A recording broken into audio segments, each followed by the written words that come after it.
നമസ്കാരം. ഓ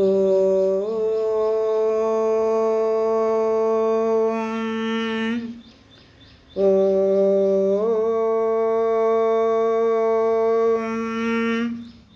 ഓ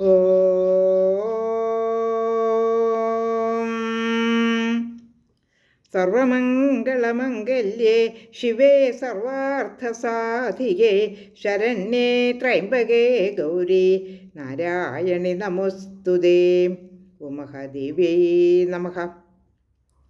ശ്രീമദ് ദേവി ഭാഗവതം പ്രഥമസ്കന്ധം അധ്യായം 15.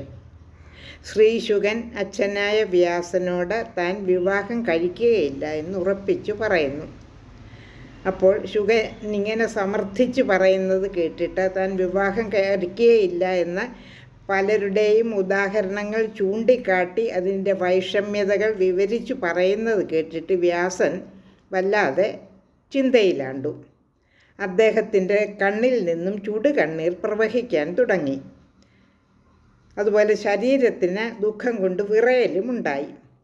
ഇങ്ങനെ വ്യാസനെ കണ്ടിട്ട് വിസ്മയം കൊണ്ട ശുകൻ്റെ കണ്ണുകൾ വികസിച്ചു.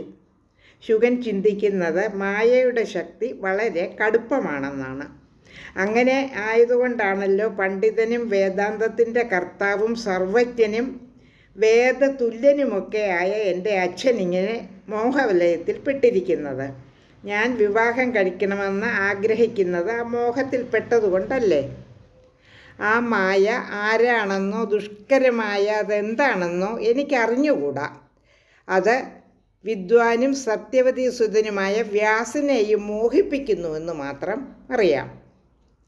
പുരാണങ്ങളെല്ലാം രചിച്ചവനും ഭാരതം രചിച്ചവനും വേദങ്ങളെല്ലാം വിഭജിച്ചവനുമായ എൻ്റെ അച്ഛൻ പോലും മോഹവലയത്തിൽ പെട്ടിരിക്കുന്നു. അതുകൊണ്ട് ജഗത്തിനെ മോഹിപ്പിക്കുന്ന ആ ദേവിയെ തന്നെ ഞാനും ശരണം പ്രാപിക്കാൻ പോവുകയാണ്. ആ ദേവി ബ്രഹ്മാവ്, വിഷ്ണു, മഹേശ്വരൻ തുടങ്ങിയ എല്ലാവരെയും മോഹിപ്പിക്കുന്നു. പിന്നെ മറ്റുള്ളവരുടെ കഥ പറയാനുണ്ടോ?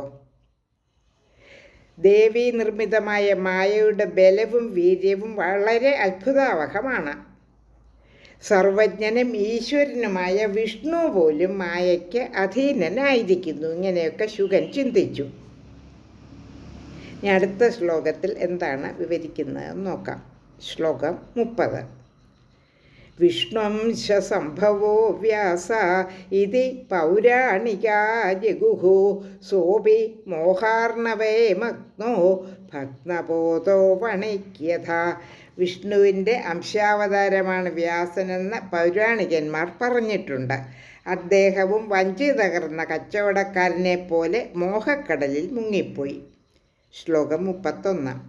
അശ്രുപാദം കരോത്യദ്യ വിവശ പ്രാകൃതോ യഥാ അഹോ മായാബലം ചെയ്തത് ദുസ്ത്യജം പണ്ഡിതൈരപി. അദ്ദേഹം ഇതാ ഒരു പ്രാകൃതനെ പോലെ വിവശനായി കണ്ണീരൊഴുക്കുന്നു.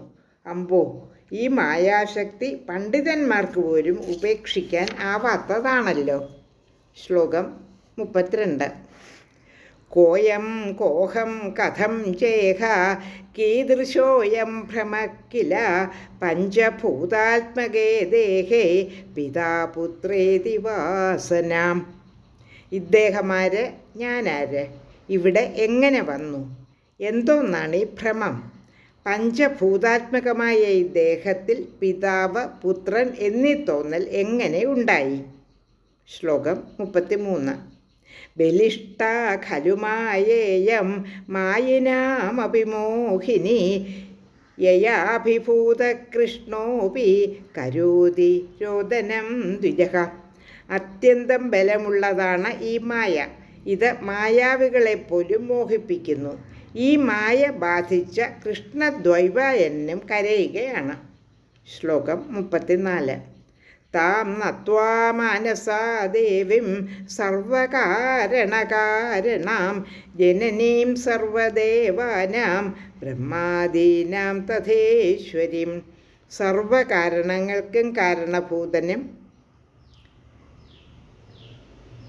സർവകാരണങ്ങൾക്കും കാരണഭൂതയായിരിക്കുന്നവളും സർവദേവന്മാരുടെയും ജനനിയും ബ്രഹ്മാദികളുടെ ഈശ്വരീയമായ ദേവിയെ മനസ്സാ സ്മരിച്ചുകൊണ്ട് ഞാനിനി വസിക്കും. ശ്ലോകം 35. പിതരം പ്രാഹദീനം തം ശോകാർണവപരിപ്ലുതം അരുണീ സംഭവോ വ്യാസം ഹേതുമദ്വചനം ശുഭം. ശോകക്കടലിൽ മുങ്ങിയവനും ദീനനും പിതാവുമായ വ്യാസനോട് അരണിയിൽ ജനിച്ച ശുകൻ യുക്തിയുക്തമായി ആശ്വാസം നൽകും വിധം പറഞ്ഞു. ലോകാ സമസ്ത സുഖിനോ ഭവന്തു.